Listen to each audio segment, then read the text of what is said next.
Good afternoon. Hope you guys are having a great Monday. Y'all, I sound a little hoarse, so I apologize. I've got some sort of junk going on. I hope I'm not getting sick, but prayers and fingers crossed. But I will say this. I'm not having to use my umbrella at the moment. The last several days we've had, it seems like the last week off and on, we've had rain and it's just wet and muddy and humid outside. But the sun has decided to come out. It said there was 80% chance of rain today, but look at that. Maybe it's past. I think the chances for rain the rest of the week are there, but it's kind of off and on, I think. So I can live with that. All right, guys, I have a little video that I want to do today. I had someone ask about people that are new to Silkie chickens, some tips, advice, some things about them that, you may not know. Some things that could, help you out. Even if you have had Silkies for a while, there may be things you don't know about them. Thought I'd get on here and try to share some things. Since I've raised Silkies for a long time, I've come across things over the years that I didn't know what to do. It just took experience and just time to figure out what worked best and what doesn't work as well. Kind of how they're different than regular chickens. And just things like accommodation, food, all those kind of things I'll try to touch on. And if I leave some stuff out, maybe I'll do a part 2. So let's get started here and do this. All right, so what I would like to say first is I'm a Silkie breeder, so I may have a little bit different accommodations, but I will still touch on this for the aspects of people who just have them as a backyard chicken, a pet. I have a lot of people come get chickens from me, and they're just people that want to, have them in a small coop in their backyard and maybe want eggs or have them as a pet. I'm going to start in here. This is my brooder room, and this is where I have my baby chicks. This is where they start out. So if you're going to get baby chicks, then you need to start out with some sort of brooder system. So I'm just going to talk about that first. These are my 2 brooders. One is in use at the moment. You can make a brooder out of all kinds of things. Years ago, I used things like Rubbermaid totes. They worked out great. I used them for years. And just one that's big enough to hold water and feed and some sort of heat source. Now, my heat source, and let me get this opened here.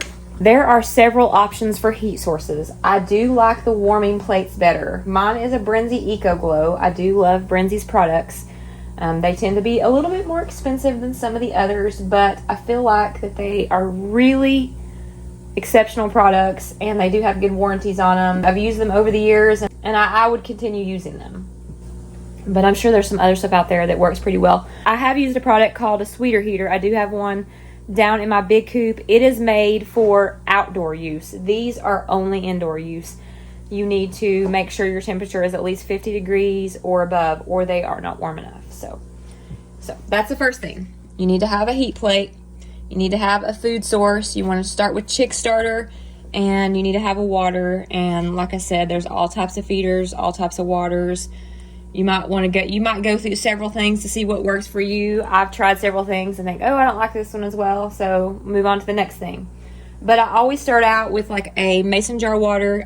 I find that's the easiest for baby chicks to get water out of. Some people put like marbles to make sure they don't drown. You just don't want like a big trough or anything of water. And then I always move on to something like this next. It's got little nipples on it, and they just push it in and the water comes out, and they don't leak. They stay pretty dry. Now, I have found the one that the nipples hang in the bottom, the vertical ones, they sometimes tend to leak. I haven't had as much luck with those. But I do love those style of waters, and I make sure that these chicks are at least a week old or a little bit more that they can push those in, because you don't want the chicks to get dehydrated. And that can easily happen. I have had that happen before, and that's pretty misfortunate. So let's start out with feed options for Silkies. And they're not going to come out while I'm in here. Here they are. You don't see them. We've got 5 little white Silkies under here, and they are just too cute. As far as feed goes, this is an important one for Silkies. Feed, you want to aim for 22 to 24% protein. And the reasoning behind that is Silkies have different types of feathers. They require a little bit higher protein to keep those feathers in check, help them grow, regenerate when they molt and things like that. So I find that just a layer pellet is not enough protein for a Silkie. So a lot of the feeds, such as a starter, a game starter, now they can tend to be a little bit too high in protein, and you don't want to do that. That could be damaging to the kidneys. So sometimes you may want to mix starters to get that range of 22 to 24%. And I like the Kalmbach feeds. I just think they're great. There's a place around here that does have them near me, which is very nice and fortunate to have. There are other brands. I would definitely not go with a medicated feed for Silkies. And the reasoning is because they have amperyllium in them. It's the stuff that's in Corid that prevents coccidia. So that medicated feed causes Silkies to not be able to absorb the proper vitamins they need. Vitamin B1, thiamine, that is something that they need. There are several nutrient deficiencies that Silkies can get and cause an array of issues. You've seen Silkies being prone to wry neck, stargazing, wobbly, unstable balance, things like that. So there are vitamins that they do need. I'll lift this up while I talk so you guys can see the cuties. Y'all don't want to look at me. All right, so as far as nutrient deficiencies, Silkies can be nutrient deficient in B1, B2, B6, B12, E, and D. I highly recommend supplements. And I'll show you guys one of the supplements that I do use. I use Poultry Cell, and this is a really good one to give them maybe, I don't know, a couple times a week. And there are measurements on here and what to give them. And I would wait till they're about 4 weeks old before I added that in. Sometimes you might have a weak chick and you can get some type of electrolytes and things like that will pep them back up. But that is something I would recommend giving. And like I said, back with the feed, some brands are better than others, but just make sure that you don't use a medicated feed on them. Try to keep the range between 22 and 24% protein. And at bare minimum, if you can't find that type of feed in your area, you can supplement with protein. There are different things you can do. You can give mealworms. You can give sunflower seeds, the black oil sunflower seeds. You can do eggs. You can cook some eggs and put in their feed. So you can do things like that to supplement the protein. But I do think that's something that's really good for Silkies. And not only does it help them, it also helps their egg production and the chicks. If you're raising chicks from those Silkies, they'll have better eggs. The chicks will be healthier. So that is something I definitely recommend. Now let me show you a difference in Silkies versus regular chickens. If you notice Silkies' feet, they are polydactyl, which means they have 5 toes. Now regular chickens do not have this. And you also notice that they don't have pink skin like you would have on regular chickens. They have darker skin, kind of a slate, bluish, gray color. And they also, if you're showing Silkies, there are also traits on them that, you want for show, such as their toes, the toe spacing. You want to make sure they're kind of equal and there's no webbing between that 5th toe. You want to make sure it's kind of backward up toward the belly. And there's just different various things on the type. You can get on there and look at different things. A lot of people show Silkies. There's all kinds of colors, which is really fun. There's standard colors and non-standard colors, and we like them all. They're all beautiful. It's hard to keep all the colors, especially like if you're a breeder, because you've got to keep certain colors separated because it'll mess the other colors up. So I try to keep like 3 pins of colors. That way I can make sure that I'm breeding them to the correct color, and if people want to come and show them so their genetics will be correct. What is it? Now if there's anything else I'm going to add as far as my brooder room and what you would do to brood chickens, you want to make sure you've got some sort of bedding. I do like the fine bedding. I find I can sift through it. Sometimes I'll put like a little paper towel in there the first couple weeks for them to lay on.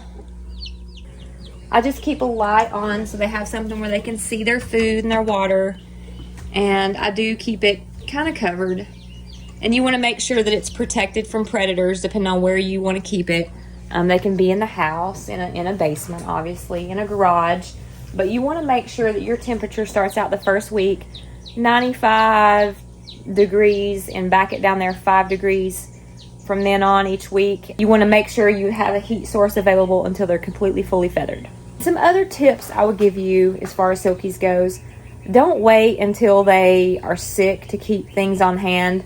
Like I keep this on hand. This is Corid. This is for coccidia. Anybody that owns chickens over, a good time period is eventually going to get something like that. It doesn't mean that your farm or your yard or your chickens or your techniques are dirty. It just means that you're raising chickens, and sometimes this happens. There could be reasons why this happens. It could be stress. It could be moving a chicken. It could be, wet ground for so long. There could just be things like that can cause this to pop up in maybe a chicken that's already weak for whatever reason. So keep things like that. I think that's a good one to definitely keep. Like I said, the poultry cell. Make sure that you have something on hand for parasites. Mites, that's a big one. Silkies are very prone to mites, and I'll talk about that in a minute. I'm going to walk down to one of my coops down the hill, and we'll talk a little bit about some more things down here with the bigger silkies. And I've got some juveniles, and I've also got a little nursery in the back that's got bigger babies. Before I talk about the mite situation, I'll talk about housing for silkies. Now, there are quite a few different styles that you can work with.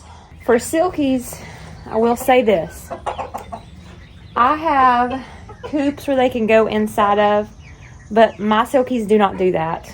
Most silkies don't like to go up ramps, get up on high roost bars. They just like to sleep in a little huddle. So I call it a cuddle puddle, because that's what they really like to do. I can come down here at night when they're ready for bed, and they're in a big old pile together, just cuddled up. That's how they sleep. So I quit even trying to get them to go inside the coop. So I just made my runs accommodative for that. Knowing that they're going to sleep out here, I provide them shelter on the ground if they want to get inside of something. I've got one over here. I may even make a second one. I'm actually going to do that. I just feel like that would be warmer, away from the wind. But we also pointed our coops the opposite way of the weather. The weather comes this way for the most part, so this blocks it. We've got these little fence panels that go up that block the wind and the cold winds, especially in the wintertime. And it also provides a lot of shade in the summer, because it can get pretty hot here in East Tennessee. So I kind of like what it does year round. I recommend keeping a covered run, because silkies do not like to get wet.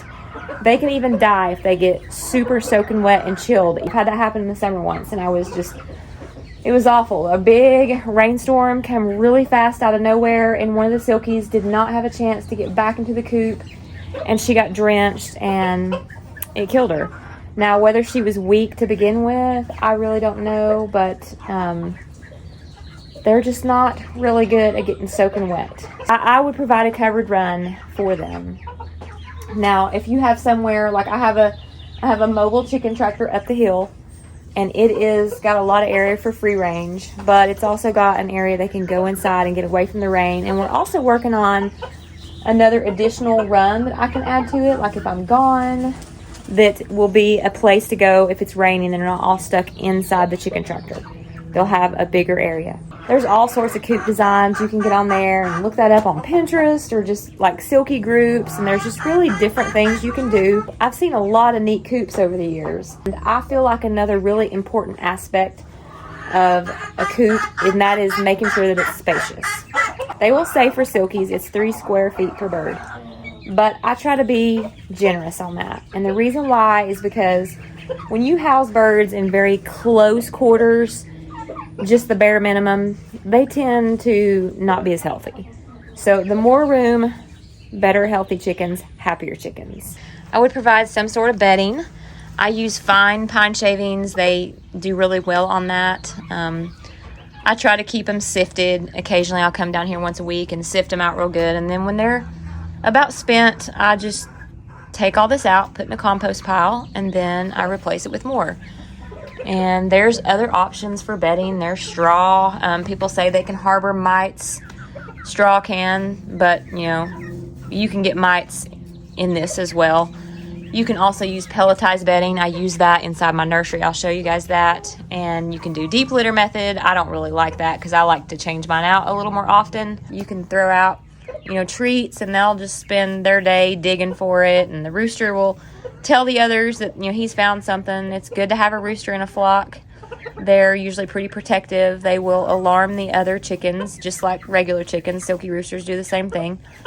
And they kind of watch over them. Of course, they're protected in here, but, you know, if I have mine up here out in that run, definitely have a rooster. They can watch the skies. I try not to leave my Silkies unattended for a very long time because, you know, you get the occasional hawk that flies over and they're pretty vulnerable. So if you don't have something covered overhead, then, you know, they can be vulnerable to aerial predators. And I'll talk about that when I go up the hill. But as far as mites go, Silkies are kind of prone to them. If you notice their crest, they're, you know, really full. They've got really fluffy feathers, so it's easy to harbor mites and parasites and stuff like that in there. But there are easy solutions to that. I will say that it seems like sometimes the weaker chickens get mites. You know, I may have just one chicken that has a mite or two chickens that get mites and the rest of them are fine. There's lots of preventative things you can do. You can look it up. I won't say one specific thing, but these are a few things I've used over the years. One thing I will recommend is a thing called Elector PSP. It has no egg withdrawal on it. It is very, very safe, and it has always eradicated any mites that my chickens may have encountered. And it is just a spray. You can spray the bedding, you can spray the coops, you can spray directly on the chickens. And I don't have to do it often. You may want to do it like once a month as a preventative. And there's also other types of preventatives out there. You know, your local box stores may have them. You may be able to order them online. I've heard of like lime. I've had this stuff called First Saturday Lime I've put out that's kind of been a good preventative and sprinkled, and it also smells good. There are quick treatments if you can't get a hold of the Elector. I know it's very expensive. There are some like bird things I've seen at like maybe PetSmart for like parrots and things like that have some stuff in it. Promethrians, Adam's flea and tick. I've done that on a pinch. And yeah, just kind of Google it. There's different things, and you may want to kind of rotate through things. Sometimes when you use one thing all the time, they build a resistance to those things. The parasites do. But I do recommend the Elector PSP. It is expensive, but it goes a long way. Make sure you keep it like in a Ziploc bag inside of a container. That way it doesn't dry up, and you put just a little bit in a pump sprayer. I do have some little recipes for different sizes if you don't want to make like a whole gallon of it, if you just want to make a little spray bottle.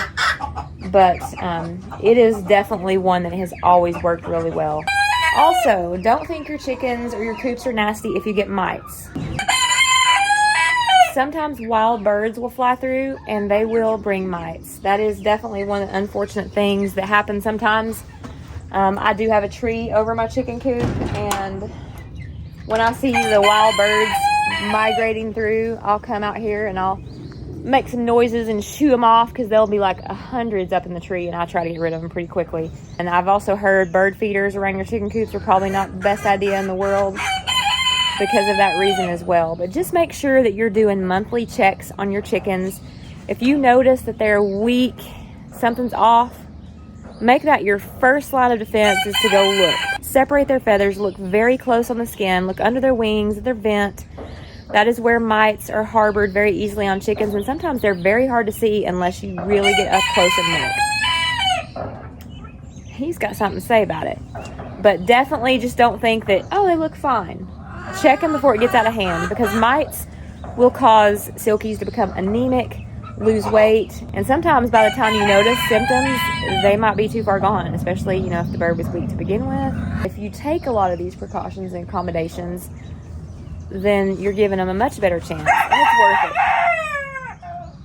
And it's worth it. I love Silkies. They're my favorite breed of all chickens. They're so fun. They're so docile. They're great with kids. They're fun to watch. That's why I actually have a chicken tractor up there, because my husband and I sit up here a lot by the greenhouse. I'm sorry, guys, but it is just something really fun to watch. far as egg laying goes, on average, Silkies lay about 100 to 120 eggs a year. And the reason why they're a little bit lower on the scale is because they go broody. I'm going to try to back up. They're very loud. They go broody. They go broody a lot. They are awesome mamas. They will hatch out anything you want to hatch out. Probably a rock they'd hatch it out if they could. They are wonderful mamas. I've let them raise chicks around the roosters. The roosters are really good with the baby chicks too. I've never had any problems. And so that is one thing you're going to encounter is a broody hen. If you have a flock of Silkies, they're going to go broody at some point. And it's generally after they've laid a bunch of eggs, they're laying a clutch. You're like, oh, they're laying so great. And then here the broodiness comes.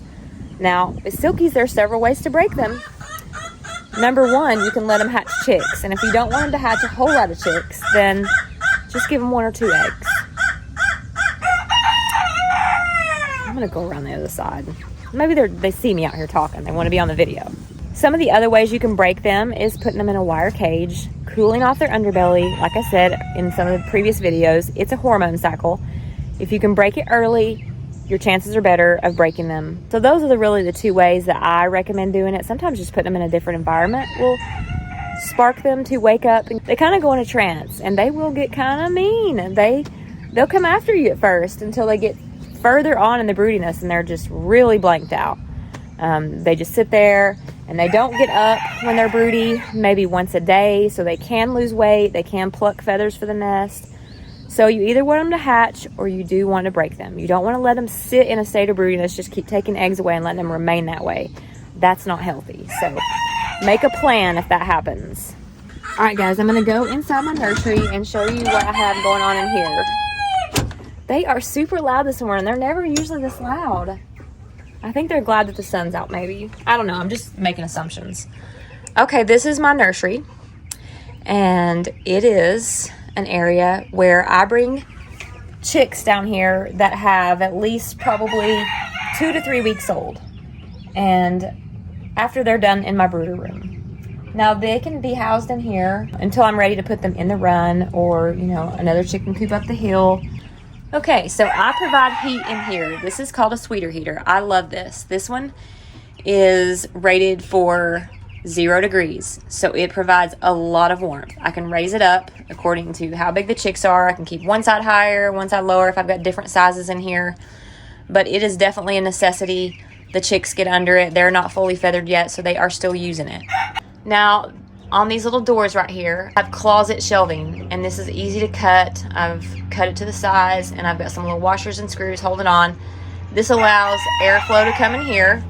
I've got one on this side, but they can also get under here for warmth if they need it. And I've got windows in here, very important. When you have a closed off room like this, you want to make sure that you've got ventilation. Super important for chickens. You never want to close and seal anything completely up. I've said that in many of my other videos. That will cause frostbite, like in the wintertime. It causes humidity to build up and just can cause sickness, respiratory problems. So make sure there's some sort of ventilation. It can be like a cross ventilation up top. Just make sure it's not on a roost bar area. But like I said, Silkies don't roost, so they can get away from that. Now, I use pelletized bedding, and it looks like little pellets, but then it breaks down into sand when it gets wet. You can wet it before you put it in here if you want to, and it's like sand. One of the benefits of it, I think, is it's super easy to sift out, and I think it smells much cleaner. I really do, and it's easy for the Silkies to walk on, the little babies. I've got a water in here, a little 3-gallon water. I can drop a heater down to it in the winter. It's got the little nipple water so it doesn't leak. It's really easy for them to drink. And then I have some hanging feeders. I love hanging feeders because I find they are the easiest ones to keep pun shavings out of, or any type of bedding. Anything else I've ever used has got full of bedding, but these never do. So I do love those. And you can hang several in a coop. I've got 2 spots in here. I need to bring another one down here. But I keep 2 in my runs. That way, if you've got chickens that are bossy to other chickens, which all chickens have a hierarchy, even Silkies. They're going to boss, one hen may boss another hen around. So make sure that you have separate water and feeding areas within your run and coop. Now, some people don't leave food inside the chicken coop because they say it attracts mice and things like that, and I guess it can, but just with my setup I have to. I've got roost bars for them. My husband made these. They're just like 4 inches off the ground, 6 inches off the ground. And they get up here all the time and get on these. Now, I can also close this door because I do different colors, and I may have chicks that don't need to be mixed up with others because they may look similar. So that's why I have a little divider in there. I have a lamp in here because it's not super bright, but now that I've added these little doors, it does provide some more light. But I do keep a night light on in here. Make sure that your chicken coop's closed and you have some sort of like lock or latch or something, because raccoons can open them up. You would be surprised. Make sure you use hardware cloth for Silkies or any chickens, because chicken poultry wire can get ripped through very easily. I've had that happen before, and it is just devastating. I also have an electric wire around my Silkie coop, and that keeps out lower predators who come sneaking up here trying to look at the birds. That's happened before. Okay, up the hill for another little area that I've got that's outdoors. If you have like a mobile area or an area that you want to let Silkies free range, I'll give you some tips on that. Now, as I'm walking up the hill, I forgot to mention, sexing Silkies is very difficult. They are one of the hardest breeds to sex, and I think part of it has to do with their comb color, their combs type. They have a walnut comb. I know, like when I had Coach and Bantams, they have a straight comb, and the roosters get really big combs and wattles, and you can tell them very soon. They turn bright red, like within 3 weeks. So they're very easy to sex. But with Silkies, I have some who are about 4 or 5 months old that I don't know what they are yet. I have guesses, but I don't know exactly what they are. I couldn't tell you 100%. And I think the more show quality they are, the even harder to determine.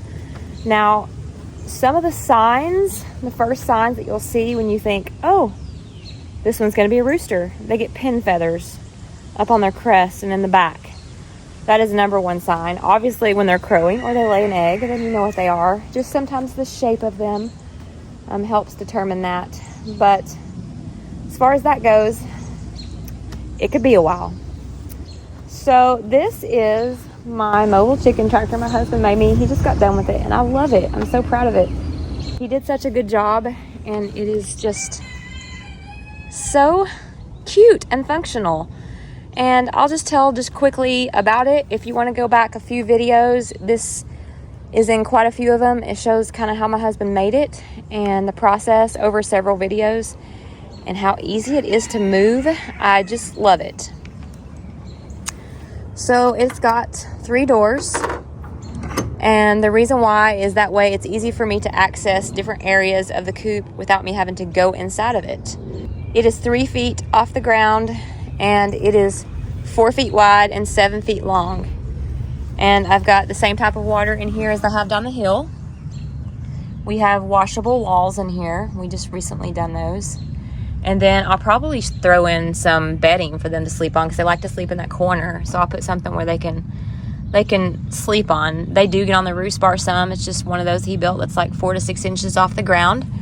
We're fixing to get a solar light to hang in here because it is kind of dark back in here where they sleep. And also I think a light helps with predators and stuff like that. So we're getting that. I'm also going to put another little latch on the bottom of this door. That way a raccoon can't push it in and try to be sneaky and get in there. It's got some arms on it that the wheels lift up. And once the wheels lift up and they go in this little hole right here, they've got a pin and a locking system. It's so easy to pick up. And he just installed a little hitch on it. We can hook it to the lawnmower and it pulls so easily. We've got some little handles you can pick up on it. We've got another door in the back, and this is just for access of the chickens if I need to get somebody who's broody or laying an egg. I've got an area right there. It is just super nice, y'all. I love it. I've got some more handles in case we need to grab a hold of it easily. The other thing we just did was installed a chicken guard door on here. This is an automatic door. I love this thing. You can program it for opening up in the morning at whatever time and then closing at whatever time, or if you can use just the light feature that it closes at dusk, opens at dawn kind of thing, or you can just manually close it. Like if it's going to storm and you know it's fixing to come on, you can come out here and just close it up and keep them locked in, keep them safe. There is something additional I'm fixing to do with this. And actually, I just ordered a little wire chicken run off Amazon. And it is just a little bit of extra space that the chickens can go in if the weather's bad, or if I'm going to be gone for a while and I don't want to just leave them out under the open sky. Now, I have free-ranged Silkies for many years. I had a fenced-in area that come off the back of here and went all the way out there into the front of the yard over there. And they free-ranged for a very long time. And I'd say over, I don't know how many years I did that, quite a few. I may have lost 2 Silkies, and it was hawks. So that is one thing that they are prone to because they can't see very good. That is another thing to speak on, is their crest. Their crest covers their eyes, especially the real show quality ones, the females. They get really big poof on their head. If you see the fluffy headed ones, they can't really see very good, so they can't really see what's flying over. That's where a good rooster will come in handy. They can see, they'll constantly watch the sky, and they'll get them put up if they see something alarming. That doesn't always work, so hence the reason why I'm buying the little run to go here. And normally I let them out when I'm home. That's just the safest way to go about it. I've also got some permanent that whenever I move them out of here and put them in the side yard, it is an electric fence that goes all the way around, so nothing gets in except for a possible aerial predator. So here again, let them out when it's safe to let them out, and then just keep an eye on them. Back to the crest, I've seen people put like bands, little rubber bands or tape up here and tape their crest. I don't recommend doing that. I've heard of a couple people who that has actually grown into their skulls, because Silkies have vaulted skulls, which they're not completely grown together. So you got to be real careful with those. Some of them have been pecked before, and it's actually killed them because of their skull being open right there. A lot of people breed for that, just the look of it, but they are prone to that. So the best thing to do if you want to get it out of their eyes is trim around their eyes. Now, if you're going to show the chicken, of course you can't do that, but that is an option. And as far as Silkies go, they're not as damaging to your yard or to flower beds and things like that as regular chickens. I do have a little wire, which was super easy to put up. I bought this at Lowe's, like 15 bucks for a 10 foot of it. And it just keeps them out of my little zinnia garden while they're starting to pop up. I've got, you know, little seedlings that they would probably pick at and scratch. So we'll get them up high enough to where they're safe. But just hanging stuff, and I've got pots. I've got more ideas for in here. I'll probably put a little fencing back here that kind of outlines a little flower bed, and we'll keep a bunch of flowers, and that way they'll kind of stay out of that too, but it'll be super cute and pretty in here and keep my pollinator garden going. So that is everything that I can give at the moment that I can think in my head. I'm just kind of trying to remember stuff here. Like I said, I'm a breeder, and I collect eggs and I hatch. I have an incubator area room upstairs in my house that I keep my incubator, and I hatch up there, and as soon as they hatch I bring them down to the basement, and it's just a circle. It's a little process. It's really fun. So I will say this, if you want Silkies, they are a really good breed to get because they're small. They don't take a very large coop. If you live in an urban area and you just can have a small coop in your yard and maybe 3 or 4 chickens, they're perfect. They're perfect for that. They're really sweet. They're great around kids. They'll lay you a good amount of eggs. If you have several of them, then you should have some good fresh eggs throughout the year, and they'll lay in the wintertime. And they may slow down a little bit, but they will lay some. They'll pick back up in the spring, and they're just great. They come in all kinds of colors. I mean, what else could you ask for? If you guys have any questions, or if there's something that I've left out, I know I've left out stuff. There's tons more stuff that I could talk about the Silkies. I could talk about them every day. So just come back here for more episodes. And I hope you guys have a wonderful and blessed day. God bless. See you on the next video.